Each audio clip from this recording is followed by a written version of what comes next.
Hello and welcome to Breaking Bread. I'm Diana and I'm an Anglican. I'm Terry, and I was born and raised as a Catholic.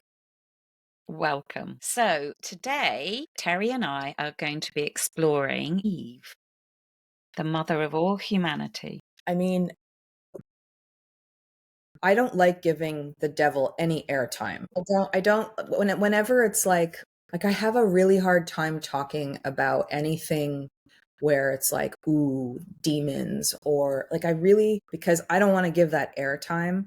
I don't want Mhm. my nervous system to go in that direction, and I shut it down inside of myself and around my world because I don't think that the Lord wants us, like life presents what you give your attention to, Yeah, completely. and I don't want to give attention to that.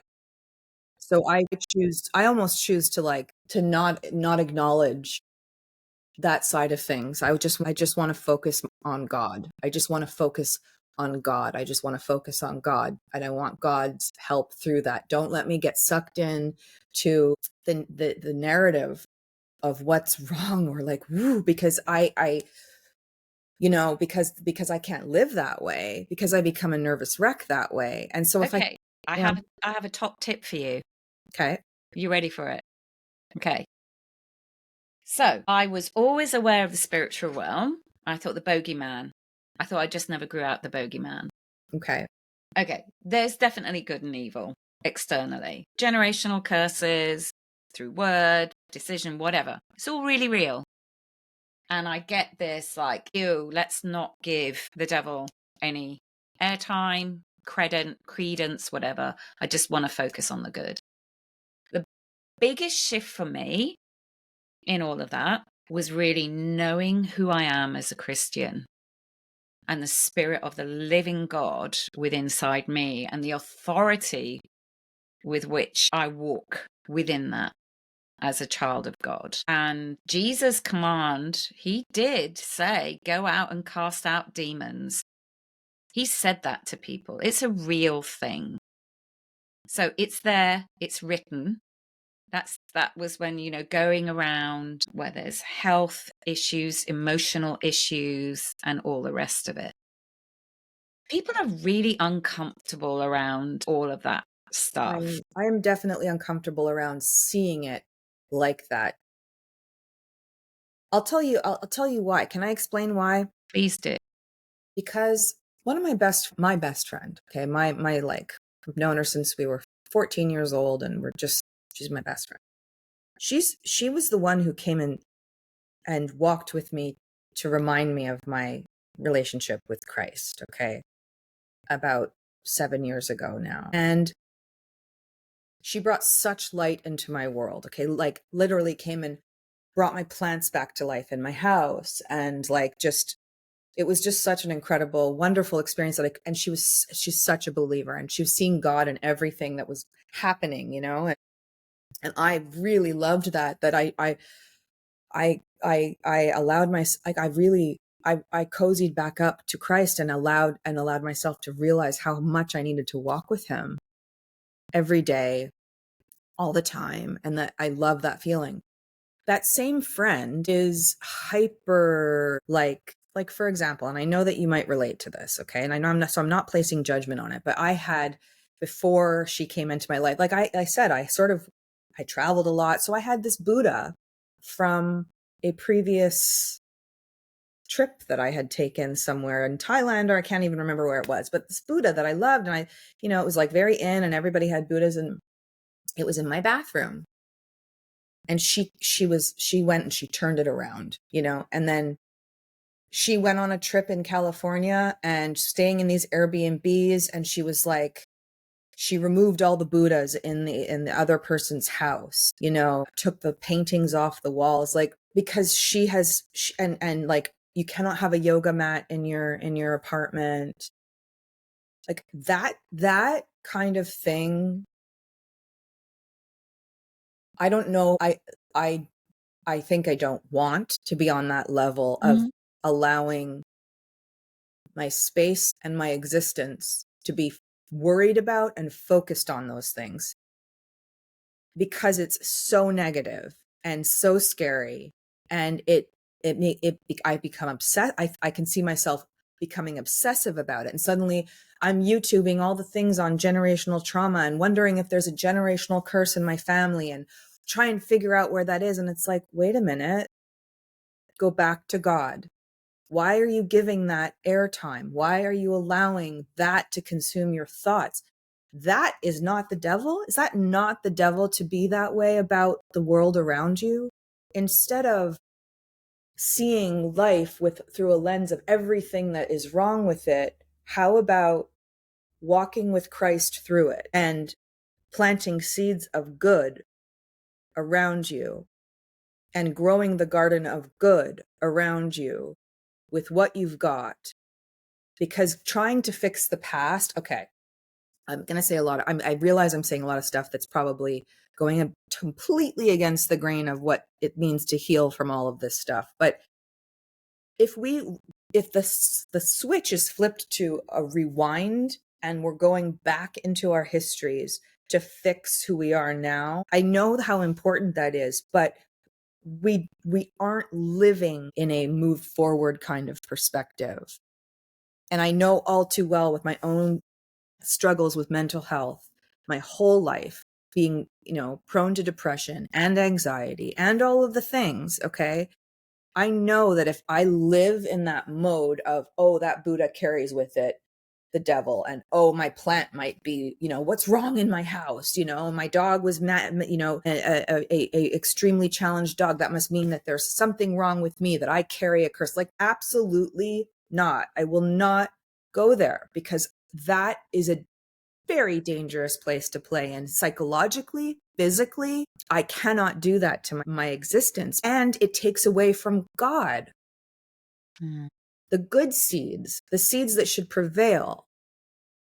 I don't want to plant seeds of despair into my future. I want to plant seeds of God's love for me. I want love to be my future. So I'm not going to focus on the Buddha. If Buddha has that going on, if you believe that, no problem. But that's not where I go, because I will not allow that to take over my mind. Does that make sense? Yeah. No, I'm hearing you on all of this. When people are very engrossed in spiritual warfare, there's usually a lot of trauma stuff going on. Yeah, There's usually, and honestly, I have lived through something that's like out of Poltergeist. I know you told me this, and that scares And me. and it is it so, and Okay. the way out and through it is seeking first the kingdom of God. And how do I do that? Yeah. I have my daily prayers. I follow Falder Brennan. It's a old Welsh monastic place. You can go there now. And they take scripture and they've made it into this prayer for morning, noon, and night in different versions.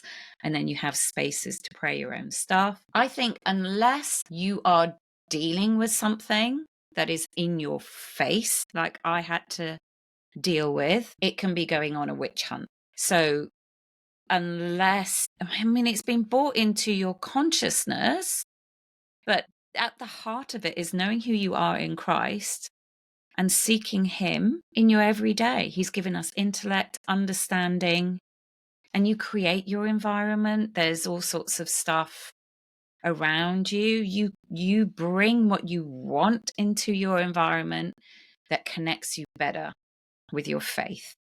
Whether it's your home, where you work, the people you spend time with, is what draws you closer to God. And then if you need pruning, man, we talked about plants and how that came alive. I find that really interesting. I notice with my plants, I don't buy plants. I keep being given them. And I've got some plants back from my mum. And just like this orchid my mother gave me, like I have not loved it, but it But it's loved you. blooms and it blooms and it blooms. And That's just beautiful. like different people have given me, and I look at them and I notice them, like how they're doing and how the relationship with that person is. Carbon copy. I had a yucca plant given to me when I was pregnant, or some rubber plant. And when I was heavily pregnant, this thing just flowered and flowered and flowered. It's my plant. It was in an office. So that's quite interesting. I do think our physical environment definitely impacts our spiritual For sure. well-being. For sure. I mean, I know that. And I know that being aware of it's really important. I think that for me, yes, Jesus asked the disciples to go and cast demons in, because at that time, that is what suffering showed up as, or was thought of as. And I do believe that we are meant to help one another, but to be obsessed with it, to me, is creating the magnet for it to appear in our lives. Yeah, it's where you put your intention. Yeah, I really believe that. And I know that, like when God says, or Jesus says, give unto Caesar what is Caesar's and give to God what is God's. When the people are rebelling against the Roman Empire, and they're, angry and asking Jesus, like, well, what, Caesar's asking us to give all these taxes and all these, and so should we do this? Like, you're telling us about this God, like, should we do this? And he's like, look, is Caesar's or face on the coin that he's asking for? Give it to him. But he can't, none of this can touch this. None of this can come and ruin the love of God, the power of God. And so I feel so connected to that, because if I don't keep my eyes on God, there's so much that wants my attention, that wants to steal that joy. So yes, we are meant to cast demons, and if we see them, then for sure, I guess we have to play ball. I just don't want to. I mean, like if you want to, spiritual warfare is a whole separate thing, and it's like, And we I keep. find what I'm thinking about in World War One, they Mhm. sent a bunch of ill-equipped people to their deaths, the trenches. It's utter atrocity. Horrible what it did. They were not equipped. And it's the same with spiritual warfare. Like, you have to be trained, you have to have an understanding. Like, I think in the Catholic Church, it's priests only, and even then, it's what have you, and there's a sense of authority within that. So, in terms of, the devil and his demons and what have you, if you don't know, you don't understand, you're playing with stuff, that you just whatever. I think with your friend, like with like creating the environment and what have you, where is the power of the living God walking in you? Wherever you go is bigger than all the bad things around you. It doesn't matter what have you. But you and I have walked into places and there's a bad atmosphere and you have to leave. And it's nothing to do with the people. It's just like, whether it's a neighborhood, a building, or what have Smell, you, the food, the something. Yeah. there's something that cannot be right, and you remove yourself from it. And God does bring challenge within that. So I do, the challenge is, I guess, with thinking about spiritual warfare, is that there's all sorts of different expressions of that, from casting the devil out, I rebuke you, everything's the devil, that when stuff goes wrong, what have you, to the most powerful, wickedest way to sort of defuse a situation is stand still and invite the Holy Spirit. Peace Yeah. is the antidote to chaos. Correct. I love Lauren Daigle's line, worship is my warfare. Yeah, yeah. Because And people say that all the time, but I'm not a big singer. Like, people would say that to me all the time. okay. Like, praise your way through it. I'm like, I can't even speak. Okay. Like, I cannot speak. So for me, it was prayer and praying God's word Right. Yeah. back at God Yeah. that got me out of a very, like, very bizarre situation, like utterly bizarre. And that wasn't to do with mental states. Like, we've talked about the peace of God coming, that you can't make it up. It will just come. It's an external presence that comes. You might be peaceful already, all your calm, centered vagus nerve, all in line. But it's even bigger than that and more gentle that will come on you. And it's the same with darkness. It's an external environment that you have no control over that can literally come into your zone. And what people, there's from what I've read, from my lived experience and what I understand, there's definite hierarchies within the spiritual realm, good and evil, from what I've witnessed. And there's definite legal ground. God is a legalist. Whatever anybody says, you can come to God freely, but there is conditions. Otherwise, what is the point in Jesus Christ? That was a transaction. And people always say that I've heard over and over again, you just accept, just love, whatever.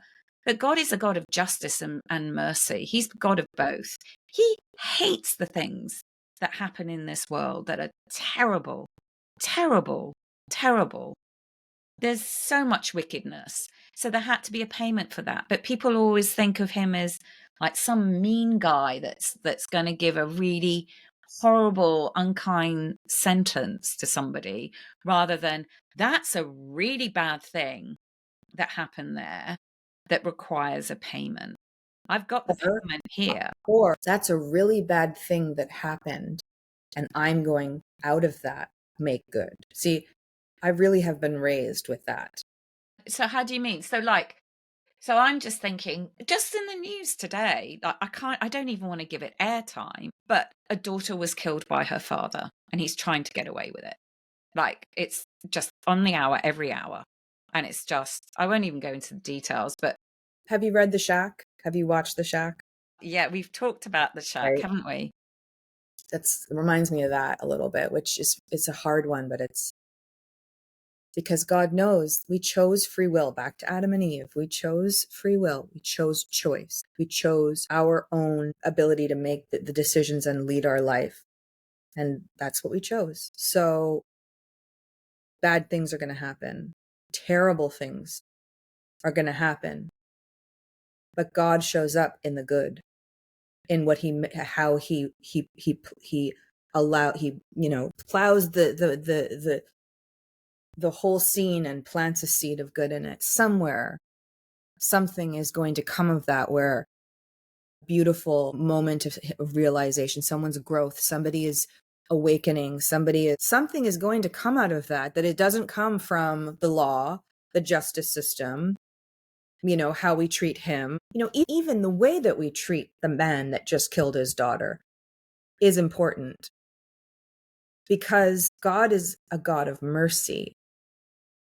So if we act eye for an eye on situations and feel justified because God would say that this is wrong to do something about that, we are plummeting into the problem. It's really hard, but that is, I've really been raised on that since I was like, I can remember.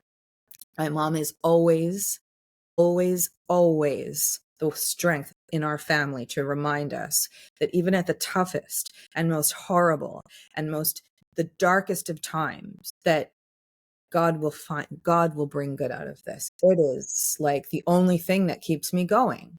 So what this is reminding me of is when I was first a Christian, my mentor, she was so lovely. We spent hours doing this kind of chat, and gosh, it's gone from me now, about God's intention was not that man would have to judge man between good and evil, and that the curiosity of taking the apple was knowing the difference between good and evil.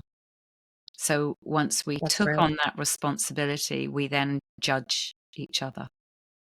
And we carry that responsibility for judgment. So every time a judge sentences somebody to death, they're carrying that as a responsibility. Every time a soldier kills another soldier, whose responsibility is it? Is it theirs?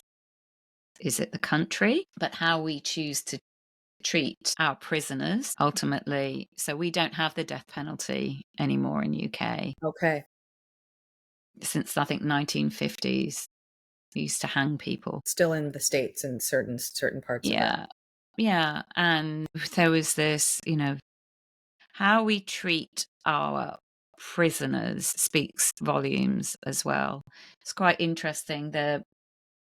Somebody I met when we were talking about domestic violence, and that women prisoners are a really small percentage of the prison population here.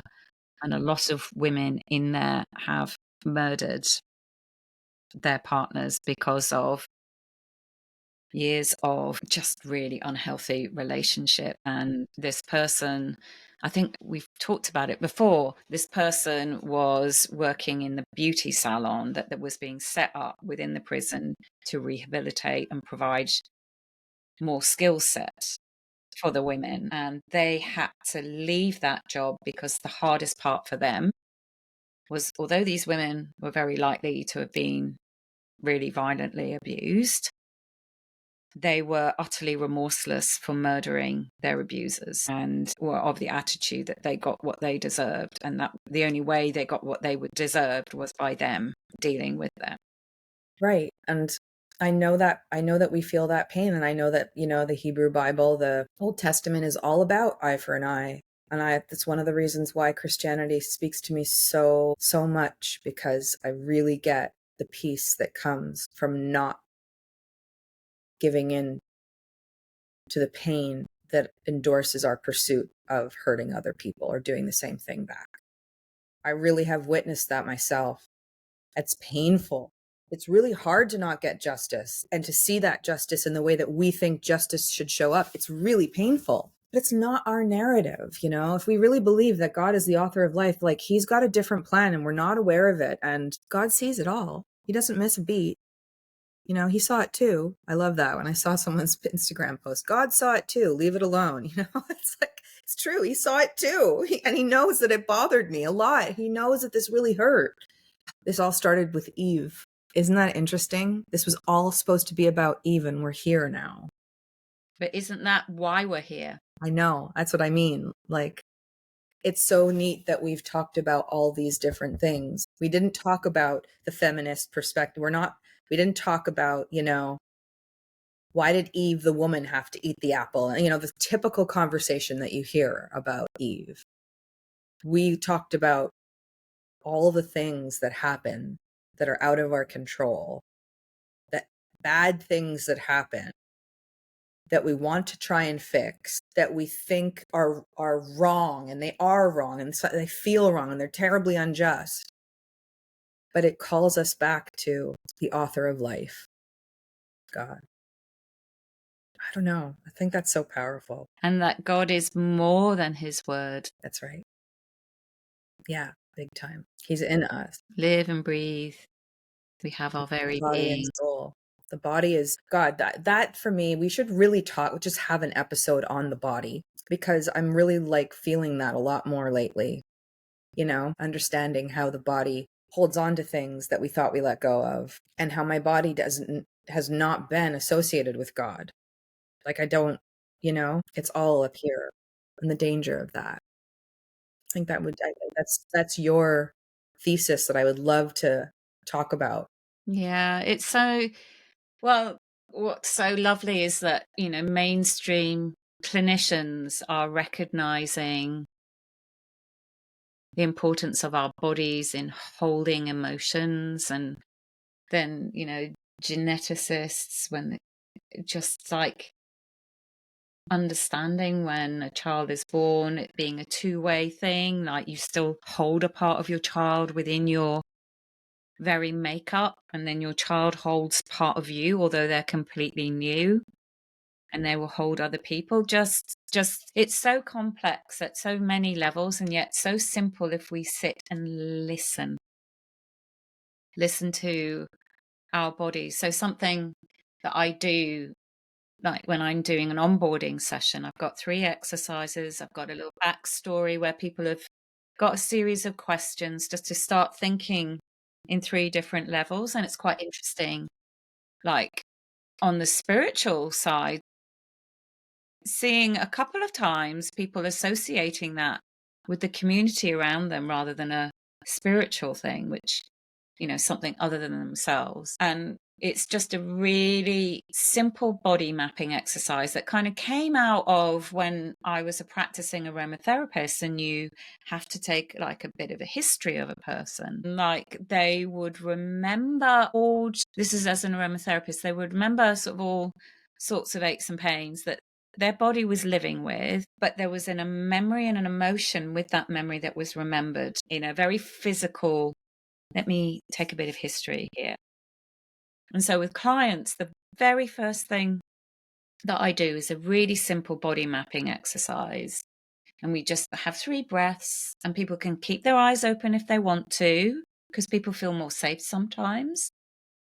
But as they relax into it, people end up closing their eyes. And I'm not asking them to do anything apart from just notice. And we go from head to toe and then just open. That's when the awareness comes that they have a disconnect with their body. So But interesting. not right away. They No, just notice parts. like that have just, they didn't even know existed. Like they haven't felt. Or they hadn't remembered, or, oh yeah, I noticed that, and that makes sense in another way about another thing. And I remember one person witnessing an exercise like this, and they colored the whole of their body. And I was like, wow. And it was pain, but they were aware of it all, rather than, oh, it's just my shoulder or this, that, or the other. But they were aware of their whole body. And often when you're living with a chronic condition, just to cope with the everyday, there's a kind of a disassociation with your body. But I had a curious thing that came up that I think I shared in the Being Kind to Yourself episode, where I realized I was enjoying going to the gym to be stronger for old age. But food for me is just another bodily function that I have to complete, and I forget. So, and like I was doing a reciprocal coaching thing, and they brought with it to the thing, so you want to eat better for your future self, so you're stronger. And I was just like, oh my gosh, what a disassociation. So at one level, my body exercise builds strength. We know we need to eat well as well. Yeah. But just my relationship with food, I mean, I like, like it's not even snacking on junk food. It's just the hassle of cooking, the shopping, that I can do that for a child, but doing it for myself is just an annoying thing. So trying to really work with my why, which is I want my physical body to be well late into life, and eating affects that. I know it, but Me it was a too. I'm blind really, spot. It was an utter blind spot. you know what? And that's beautiful. I love knowing that because it's a blind spot. It was a blind spot for me for so long. I know it is for my sister. We were such workaholics for a while that we would forget to eat. Like we would just forget. And then I'd get so stressed that I couldn't eat, or I could only eat junk, like bad food, because it was comfort. Like there's so much with that. And I'm happy. I'm lucky because I like to cook. So cooking for me is a way of getting into the ingredients and loving the experience and really feeling the nourishment when it's good. But yeah, I really hear you when you say that. And so that's an example of awakening to the body's relationship to the wholeness that you can feel in Christ, in God, in our faith. And like the spirit within us, like that, people will talk about the vagus nerve, our life Yeah. began at our belly button, that sort of breath in, and people talk about breath a lot.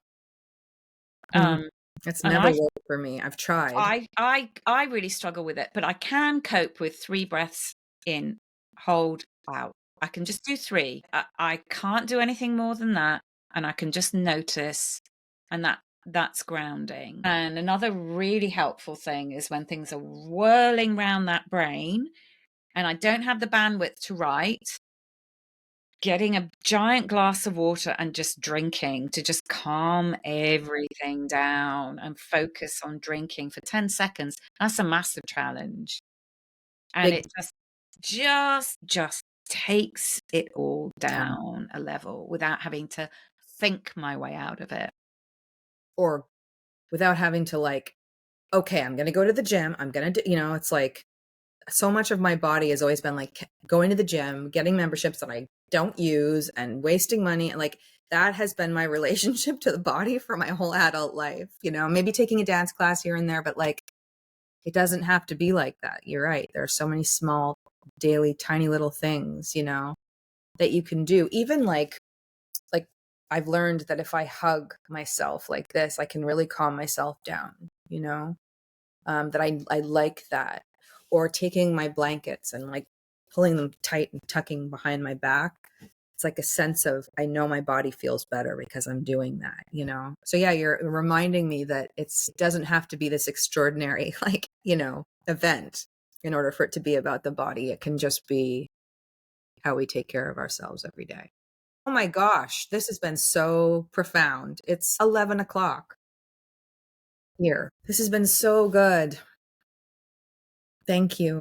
Well, thank you, Terri. I love our chats. Me too. We can But I just will. go wild. So, just thinking about how we come to a close, our intention with this podcast is to invite curiosity and kindness. So, we really want to create that atmosphere for people to be able to be curious, be able to have actually quite deep dive conversations. But, we're not going to please everybody all the time. And how we do that, we're still learning, aren't we, Terri? We're still, we've talked even before we were press record about being comfortable, about being on camera, having these conversations that we have in our private lives a lot with people, and that people are not often comfortable with having. And it's almost, I guess, part of the intention is also to dismantle shame and to be able to have hard conversations in kind and respectful ways. Yeah, and to just be able to allow people to feel and say what they need to say without feeling judged, Corrected, even maybe. corrected. And that it's really okay to be curious. That's it. Even, I'm just thinking of Eve. I just think of her as somebody who's very curious, who made a massive mistake because she was drawn by her curiosity. And then just sort of closing on that, thinking, where do I allow my curiosity to take me? Is it delve deeper? Or is it on a distracted path? I don't know. I will be more cognizant of that, I think. Terri, what do you want to sort of close with on your reflections? Oh, that I always feel better after these podcasts. I always feel, I'm so glad we do it on a Monday because I feel like it starts the week off and gives me that ability to really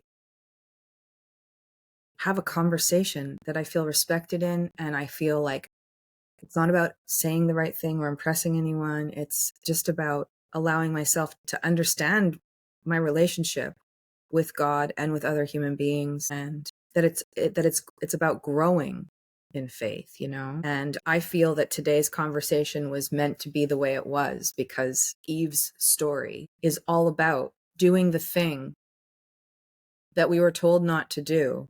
And we all look at like, oh my God, the fall. But out of that fall, look what God created. Look what God gave us. God found good out of that and has brought how much time, like how much has happened since that fall, that I love that. I love the power of God.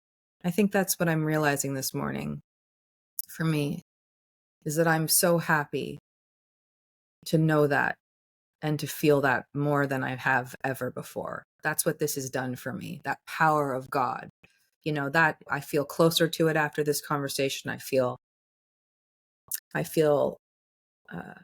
that joy, I feel the joy of God's power. Isn't that interesting that you had the space to be curious, to ask the things that are really on your mind, that really frustrate you, that, or maybe we won't go there on that one, or what have you. And there's no kind of correction or adjust your sails. You get to do that. But you've had the space. And this is often I've seen this time and again within the Christian faith. We know that we must do this thing. That I'm going to take forgiveness as an example. It's a really bad thing, and we go for forgiveness. We touched on it with prisoners, but then that doesn't give space for the anger about the injustice, and just allowing that anger all the space that anger needs, because God's angry about that thing too. That's it. Let that anger come. Let it just, it's fine to call it out. It's not, oh, and forgive them and let's understand what have you. It's a bad thing that's happened.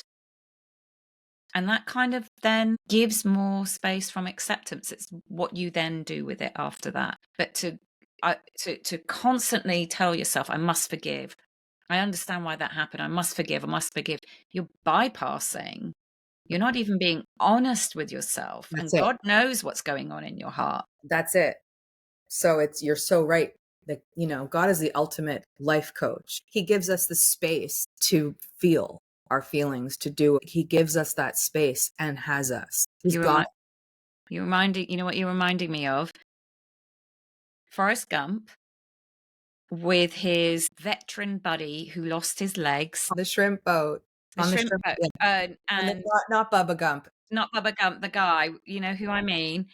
And he's out there in a storm and he is so mad. It's a raging storm and he rages. Yes. And after that rage, there's the peace. Yeah. But he'd been so angry up until that point, but he's not taking his anger anywhere else. He's in that rage, in that storm. That is such a good example. His story of going from being the hotshot general to being the veteran with no legs and miserable and in his despair, to getting on that, the what do you call that thing on a sailboat? Mast? I don't know. You're at the top. He's swinging around and he's angry. You're at that whole process. Such a good example of God giving you the space to get it out, but to not let that commit you to a crime or something that marks you for the rest of your life. He was so angry with everyone. But there's something really interesting. So all that anger he had, instead of going to God with it, he was angry at every single human being around him. Yeah. And I've shared this with you as well. Like, the only place to go with the level of anger I felt was up to the forest and have a really good rant. And then that was my Forrest Gump experience. And I've written about it on my blog. The duality of anger and exactly what you say, but God does not sentence us to it. It's almost like, bring it to me. Stop hurting everyone around you. Stop expecting another human being to make you not angry anymore. Come to me, all who are heavy laden, and I will give you rest. It would be really nice if you said, come to me, every single bit of anger that you have, because that gives you so much energy. It also exhausts you, but it gives you a lot of energy. And I often say to my kid, there's two kinds of soldiers. There's one, and they both look amazing. They do amazing feats. One is driven by rage and injustice. The other is driven by courage and bravery, but they both do the same thing. That's interesting. So there's a powerful difference between rage and courage. It's not anger, it's utter rage. Your death thing, whatever. As opposed to, it takes a lot more for a person to be utterly courageous, like, this is wrong, I'm going to do what is right. And actually, the power of rage is huge, huge, huge. Gosh, we're going on again now. Oh God, I love this so much. I know I could do it forever. So thank you for this. Thank you. Thank you for being on this journey, Terri. And love it. And we probably ought to do, if you've enjoyed this conversation. Yes. Like, share, subscribe. Do all the things. Come and break bread with us. Come and be curious. Be kind. It's good to talk. Bye for now. Bye. Bye.